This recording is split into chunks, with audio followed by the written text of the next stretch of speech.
আজ অনেক দিন পর বৃষ্টি বন্ধ হয়েছে, তাই সূর্যি মামা তার দাপট দেখাচ্ছে। এইবার বোঝা যাচ্ছে যে ভাদ্রের চড়া গরমটা ঠিক কেমন হয়। এই জন্যই আজ আমি বানাচ্ছি আমাদের গরমের রাজ্য রাজস্থানের একটি খাবার, গাট্টে কি সবজি। যেহেতু আজ রবিবার, তার ওপর পূর্ণিমা, সেই জন্য আমাদের পরিবারে মাছ, মাংস, ডিম একেবারে নৈব নৈব চ। তো চলো তোমরা ঝটপট করে দেখে নাও যে আমি এই গাট্টে কা সবজি বেসন দিয়ে ঠিক কেমন করে বানাচ্ছি। জানি এখন মানুষের হাতে সময় খুবই কম, তাই জন্য একদম চটপট করে রেসিপিটা শেয়ার করলাম তোমাদের সাথে। এই গাট্টিগুলোকে ছোট ছোট পিস করে কাটার পর আমি ঘি দিয়ে এখানে ভেজেছি। তোমরা চাইলে এই স্টেপটা পুরোপুরি স্কিপ করতে পারো।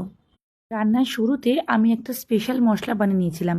তার জন্য লেগেছিল গোটা ধনে, অল্প জিরে, মৌরি ও শুকনো লঙ্কা। ভালো করে রোস্ট করে আমি শিলে গুঁড়ো করে নিয়েছিলাম। আমি এখানের পুরো রান্নাটা ঘি দিয়ে করেছি। তোমরা চাইলে রিফাইন্ড অয়েলের বা যে কোনো সাদা তেলেরও ব্যবহার করতে পারো। খেয়াল করে দেখেছো তো, লবণটা কিন্তু আমি একদম শেষে জল ঢালার পরে আন্দাজ মতো অ্যাড করলাম। তোমরাও কিন্তু সেই মতো দিও। আর এই সবজিটা তোমরা ভাত বা রুটি যে কারোর সাথে কিন্তু খেতে পারো।